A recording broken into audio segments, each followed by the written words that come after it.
मित्रों नमस्कार, मैं लालती मैम क्लासेस के चैनल पर आपका हार्दिक स्वागत है। यदि आप हमारे चैनल पर नए हैं तो हमारे चैनल को लाइक, सब्सक्राइब और शेयर करिए। साथ ही साथ बेल आइकन बटन को दबाकर ऑल पर क्लिक करें, जिससे कि हमारे नए वीडियोज के नोटिफिकेशन आप तक पहुंच सके। तो मित्रों, आज हम लेकर आए हैं आपके लिए संधि का प्रैक्टिस सेट नंबर 3, जिसमें हमने कल की वीडियो में 30 प्रश्न तक कर चुके थे और एक 30वां प्रश्न आपके सामने है कि नौड़ा का संधि विच्छेद है। नौड़ा का संधि विच्छेद है नौ धन ऊढ़ा, बी नंबर है नौ धन ऋण, सी नंबर है नौ धन ऊढ़ा और डी नंबर है ना धन ऊढ़ा। तो देखिए, जो नौड़ा का संधि विच्छेद होगा नौ धन ऊढ़ा, अर्थात विकल्प नंबर कौन सा सही है? सी नंबर, नौ धन ऊढ़ा। यहाँ पे कौन सी संधि है? गुण संधि है, अर्थात आ और उ मिलकर के किसका निर्माण कर रहा है? ओ का निर्माण कर रहा है।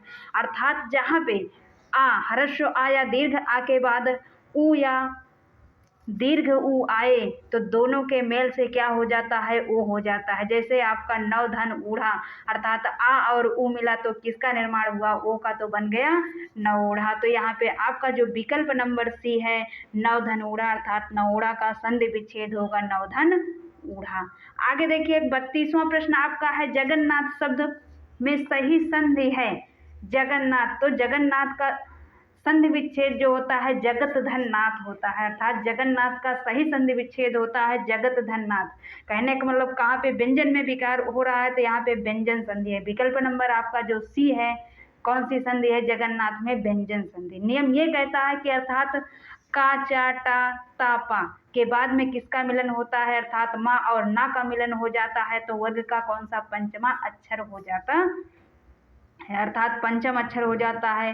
का अंगा में बदल जाता है, चा इया में बदल जाता है, टा अड़ा में बदल जाता है, ता ना में बदल जाता है और माँ में बदल जाता है। तो इस प्रकार इस नियम के अनुसार यहाँ पे कौन सी संधि होगी?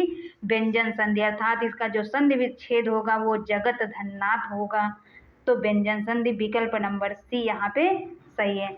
आगे देखिए, प्रश्न नंबर 33 है व्याप्त में संधि है। व्याप्त में संधि है, अर्थात व्याप्त का जो संधि विच्छेद होगा वो होगा वी धन आप्त।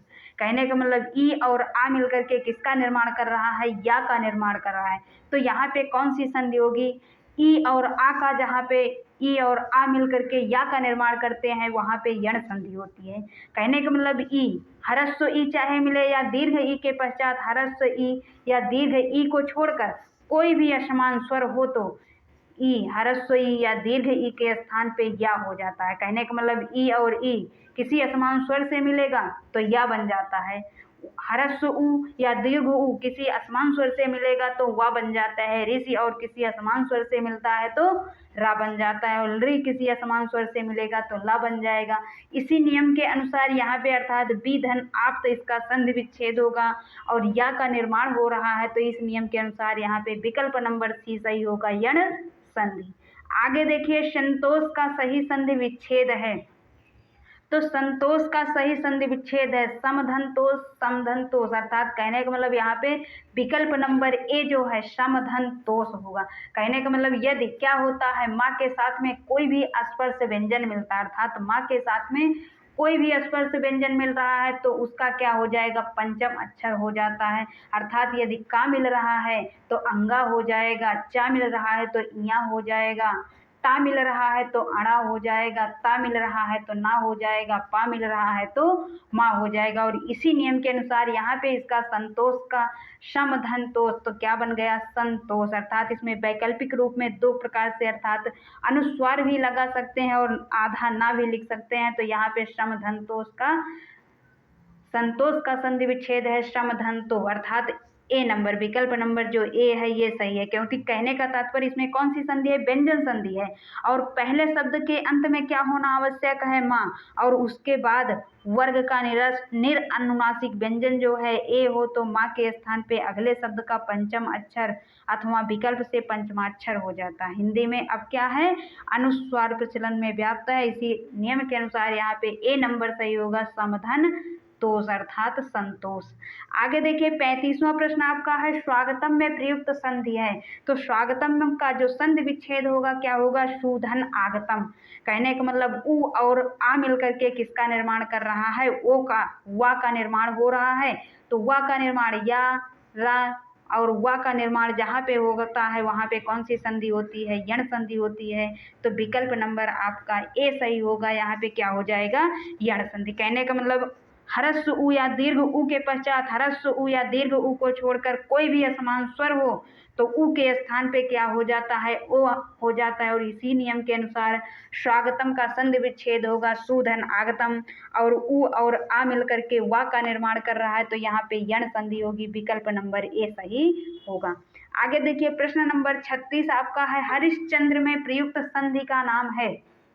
हरिश्चंद्र में प्रयुक्त संधि का नाम है तो हरिश्चंद्र का संधि विच्छेद क्या होगा, हरिधन चंद्र। हरिधन चंद्र अर्थात किस नियम के, विसर्ग संधि के। नियम नंबर 6 कहता है, विकल्प जो आपको विसर्ग संधि पढ़ाया गया है उसमें नियम नंबर 6 ये बताया गया है कि विसर्ग के बाद में क्या मिलता है, छा मिलता है या तालव्य का सा मिलता है तो विसर्ग का तालव्य सा हो जाता है। उसी नियम के अनुसार यहाँ पे हरिश्चंद्र में हरिधन चंद्र होगा तो इससे क्या होगा, विकल्प नंबर सी यहाँ पे विसर्ग संधि होगी, अर्थात विकल्प नंबर सी सही है, विसर्ग संधि। आगे देखिए 37वां प्रश्न आपका है, इत्यादि शब्द का सही संधि विच्छेद होगा। तो इत्यादि शब्द का सही संधि विच्छेद होगा इति धन आदि। इत्यादि का सही संधि विच्छेद इति धन आदि। कहने का मतलब ई और आ मिलकर के किसका निर्माण कर रहे हैं, या का निर्माण कर रहे हैं। तो इस प्रकार से यहाँ पे कौन सी संधि हो जाएगी, यण संधि हो जाएगी। कहने का मतलब बताया गया है नियम में कि ह्रस्व ई चाहे हो चाहे दीर्घ ई हो और उसके पश्चात में ह्रस्व ई और दीर्घ ई को छोड़ करके कोई भी असमान स्वर अर्थात कोई भी स्वर आता है तो ह्रस्व ई और दीर्घ ई के स्थान पे क्या हो जाता है, या हो जाता है। इसी नियम के अनुसार यहाँ पे संधि विच्छेद इत्यादि का होगा इति धन आदि, अर्थात यहाँ पे इत्यादि में यण संधि होगी। आगे देखिए 38वां प्रश्न आपका है, तेजोमय का सही संधि विच्छेद है। तेजोमय, तेजोमय का सही संधि विच्छेद होगा तेजः धनमय, अर्थात तेजः धनमय। किस नियम के अनुसार, विसर्ग संधि। यहाँ पे जो संधि होगी कौन सी संधि होगी, विसर्ग संधि होगी। कहने का मतलब विसर्ग के बाद आ अथवा सघोष व्यंजन हो तो विसर्ग का क्या हो जाता है, ओ हो जाता है। विसर्ग के बाद में आ अथवा सघोष व्यंजन हो तो क्या हो जाएगा, विसर्ग का ओ हो जाता है। वही इस नियम के अनुसार यहाँ पे आपका ओ हो गया, विसर्ग का ओ होना पाया गया तो यहाँ पे विसर्ग संधि। और विकल्प नंबर आपका सी सही होगा, तेजोमय का तेजः धनमय होगा, अर्थात सी नंबर। आगे देखिए 29वां प्रश्न आपका है, विसर्ग के साथ स्वर अथवा व्यंजन के संयोग उत्पन्न होता है। विसर्ग के साथ स्वर अथवा व्यंजन के संयोग से जो विकार, अर्थात कहने का मतलब इसमें क्या बताया गया है कि विसर्ग के साथ स्वर अथवा व्यंजन के संयोग से जो विकार उत्पन्न होता है उसे किस संधि के नाम से जानते हैं। तो विसर्ग के साथ स्वर और व्यंजन, स्वर्ग अथवा व्यंजन के संयोग से विकार जो उत्पन्न होता है अर्थात स्वर का विकार उत्पन्न होगा तो स्वर संधि, व्यंजन का विकार उत्पन्न होगा तो व्यंजन संधि। लेकिन विसर्ग का विकार उत्पन्न हो रहा है तो क्या होगा, विसर्ग संधि। तो यहाँ पे आपका सी नंबर सही है। इस प्रश्न का उत्तर क्या होगा, विसर्ग के साथ स्वर अथवा व्यंजन के संयोग से जो विकार उत्पन्न होता है उसे कौन सी संधि कहते हैं, विसर्ग संधि कहते हैं। आगे देखिए प्रश्न नंबर आपका कौन सा है, 40वां प्रश्न है कि मृत्यु धन उपरांत में संधि करने से एक शब्द निर्मित होगा। मृत्यु धन उपरांत, तो मृत्यु धन उपरांत का जब संधि करेंगे तो क्या बनेगा, मृत्योपरांत। आपका विकल्प नंबर जो ए सही है, क्योंकि ह्रस्व उ और ह्रस्व उ मिल करके किसका निर्माण कर रहा है, दीर्घ का। तो यहाँ पे कौन सी संधि होगी, दीर्घ संधि। कहने का मतलब ह्रस्व उ और ह्रस्व उ मिल करके दीर्घ उ का निर्माण किया और दीर्घ संधि, अर्थात क्या हुआ यहाँ पे दीर्घ संधि। आपका दीर्घ संधि कहता है कि एक ही स्वर के अर्थात समान स्वर के दो रूप, ह्रस्व चाहे हो चाहे दीर्घ हो, लेकिन एक दूसरे के बाद आ जाए तो दोनों जुड़कर दीर्घ रूप वाला हो जाता है। और यहाँ पर क्या हुआ है, दीर्घ ही हुआ है। तो ए नंबर आपका सही होगा, मृत्यु उपरांत, अर्थात ए नंबर सही होगा, मृत्यु उपरांत। मृत्यु धन उपरांत में कौन सी संधि है, दीर्घ संधि है और इसका संधि होगा मृत्यु उपरांत। आगे देखिए 41वां प्रश्न आपका है, अनधिकृत शब्द का संधि विग्रह होगा। तो अनधिकृत शब्द का जो संधि विग्रह होगा ये अन उपसर्ग है। अनधन अधिकृत, अर्थात जिस पर अधिकार ना होना। इसका अर्थ क्या होगा, जिस पर अधिकार नहीं है। ना का मतलब नहीं, अधिक मतलब अधिकार में नहीं है, तो जो अधिकार में नहीं है तो इसका विकल्प नंबर बी सही है, अनधन अधिकृत। अनधिकृत का जो संधि विग्रह होगा अनधन अधिकृत, विकल्प नंबर बी सही है। आगे देखिए 42वां प्रश्न आपका है 42वां कि कपिधन ईस का सही संधि संयोजन कीजिए। कपिधन ईस, तो कपिधन ईस कहने का मतलब कपीस, इसमें दीर्घ ई, ह्रस्व ई और दीर्घ ई मिलकर के दीर्घ का निर्माण कर रहा है तो बन जा रहा है कपीस। अर्थात जो विकल्प नंबर बी में आपका दिया गया है कपीस, ये किसके अनुसार है? दीर्घ संधि के अनुसार है। तो यहाँ पर कौन सी संधि है? दीर्घ संधि, और कपिधन ईस का विकल्प नंबर बी सही है, कपीस। आगे देखिए आपका 43वां प्रश्न है, परोपकार शब्द का संधि विच्छेद होगा। तो परोपकार संधि का संधि विच्छेद होगा परधन उपकार। परधन उपकार, अर्थात आ और उ मिलकर के किसका निर्माण कर रहा है? ओ का। और संधि कौन सी होगी? यहाँ पे गुण संधि होगी। परोपकार का संधि विच्छेद होगा परधन उपकार, और आ और उ जहाँ पे मिलते हैं वहाँ पे ओ का निर्माण होता है, और ओ का निर्माण जहाँ होता है वहाँ पे कौन सी संधि होती है? गुण संधि होती है। कहने का मतलब नियम नंबर आपका गुण संधि का बताता है कि अगर आ ह्रस्व आ में आए या दीर्घ आ के बाद में उ ह्रस्व उ या दीर्घ उ आए तो दोनों के मेल से क्या हो जाता है? ओ हो जाता है। और इसी नियम के अनुसार यहाँ पे आ और उ मिल करके क्या हो गया? ओ हो गया। और परधन उपकार से क्या बन गया? परोपकार। तो विकल्प नंबर आपका परोपकार का जो संधि विच्छेद होगा परधन उपकार, विकल्प नंबर आपका डी सही है। आगे देखिए 44वां प्रश्न है, मनः धन रमा में संधि करने से जो शब्द बनेगा उसका संबंध किस संधि से है? मनः धन रमा, तो मनः धन रमा का जब संधि विच्छेद करेंगे तो उसका संबंध किस संधि से है? क्योंकि मनः धन रमा को मिलाएंगे तो क्या बनेगा? मनोरमा। मनः धन रमा को अगर मिलाएंगे तो बनेगा मनोरमा। और इसमें विसर्ग दिया गया है तो इसका जो संबंध है किससे है? विसर्ग संधि से है। और यहाँ पे ए नंबर आपका दिया गया है विसर्ग संधि, क्योंकि क्या है? विसर्ग का ओ हो गया है। क्या हुआ है? विसर्ग का ओ हुआ हो गया है। और विसर्ग संधि का जो नियम नंबर 1 है वो बताता है कि विसर्ग के साथ में वर्ग का तीसरा, चौथा और पांचवा अर्थात सघोष व्यंजन यारा लावा मिलते हैं तो क्या हो जाता है? ओ हो जाता है। तो इस नियम के अनुसार यहाँ पे आपका मनः धन रमा मनोरमा में विसर्ग संधि है। आगे देखिए 44वां के बाद में कौन सा प्रश्न है? 45वां प्रश्न आपका क्या कहता है? 45वां प्रश्न ये कहता है कि चंद्रोदय, अर्थात कौन सा है? चंद्रोदय। 45वां प्रश्न आपका कह रहा है कि चंद्रोदय में कौन सी संधि है? चंद्रोदय में कौन सी संधि है? चंद्रधन, इसका संधि विच्छेद करेंगे तो चंद्रधन उदय, अर्थात आ और उ मिलकर के किसका निर्माण हुआ? ओ का निर्माण हुआ। तो यहाँ पे कौन सी संधि होगी? गुण संधि। क्योंकि अभी जैसे हमने परोपकार का बताया कि ह्रस्व आ और दीर्घ आ के बाद में उ, ह्रस्व उ या दीर्घ उ आए तो दोनों के मेल से क्या हो जाता है? ओ हो जाता है। इसी नियम के अनुसार यहाँ पर भी क्या है? गुण संधि है चंद्रोदय में। तो विकल्प नंबर आपका कौन सा सही होगा? डी नंबर, गुण संधि।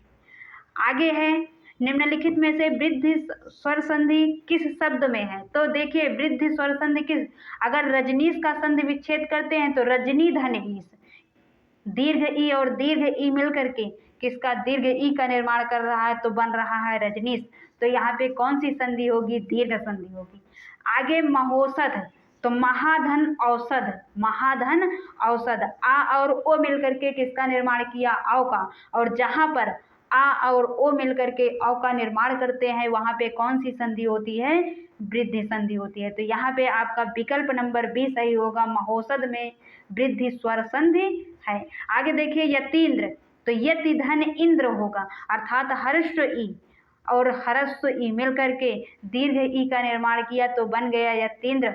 तो यहाँ पर भी कौन सी संधि है? दीर्घ संधि। शोध धन अर्थी, अर्थात ह्रस्व आ और दीर्घ ह्रस्व आ मिलकर के दीर्घ आ का निर्माण किया तो बन गया शोधार्थी।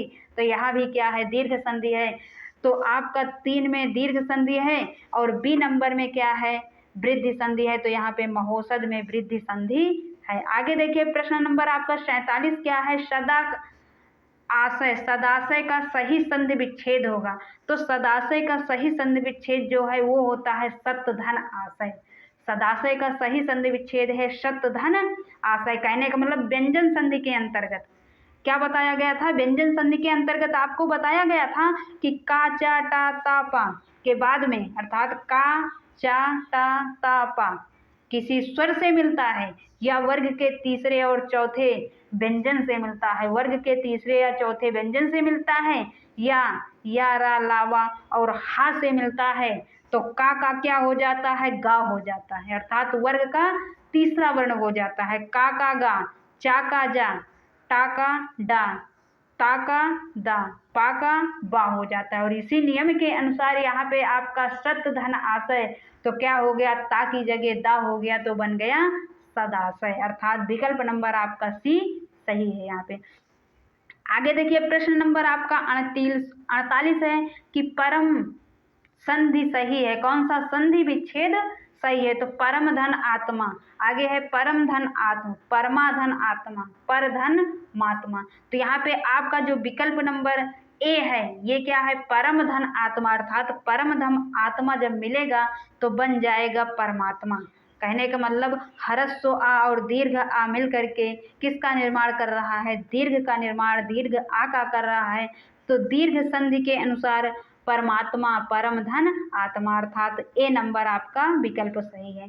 आगे देखिए 49 प्रश्न आपका है कि इसमें क्या सही है, अर्थात इसमें कौन सा शुद्ध है? परधन अधीन, परधन आधीन, परधन आधीना, पराधन आधीन। तो देखिए इसमें जो शुद्ध है परधन आधीन, विकल्प नंबर ए जो है परधन आधीन, अर्थात इसको जब मिलाएंगे तो बन जाएगा पराधीन, परधन आधीन को मिलाएंगे तो बनेगा पराधीन। यहाँ भी क्या है? ह्रस्व आ और ह्रस्व आ मिलकर के दीर्घ आ का निर्माण कर रहा है, तो दीर्घ संधि के अंतर्गत यहाँ पे परधन आधीन मिलकर के बनेगा पराधीन, अतः विकल्प नंबर ए आपका सही है। आगे देखिए उच्चारण, उच्चारण का सही संधि विच्छेद है, तो उच्चारण का सही संधि विच्छेद है उच्च धन चारण, उतधन चारण, उच्च धन चारण, उतधन चारण। तो देखिए विकल्प नंबर आपका डी जो दिया गया है, उच्चारण का सही संधि विच्छेद है उतधन चारण, विकल्प नंबर डी उतधन चारण। किस नियम के अंतर्गत? व्यंजन संधि के अंतर्गत, अर्थात जब क्या है? चा और अर्थात ता और दा किससे मिलेगा? चा और छा से, ता और दा चा और छा से मिलेगा तो क्या हो जाएगा? चा हो जाता है। तो इस नियम के अनुसार यहाँ पे आपका उच्चारण का सही संधि विच्छेद होगा उतधन चारण, अर्थात उच्चारण। तो मित्रों यदि आपको हिंदी में संधि की प्रैक्टिस सेट नंबर 3 वाली क्लास पसंद आई है तो इस वीडियो को लाइक करें, अपने मित्रों में शेयर करें और कमेंट बॉक्स में कमेंट जरूर करें। साथ ही साथ हमारे चैनल को सब्सक्राइब करें।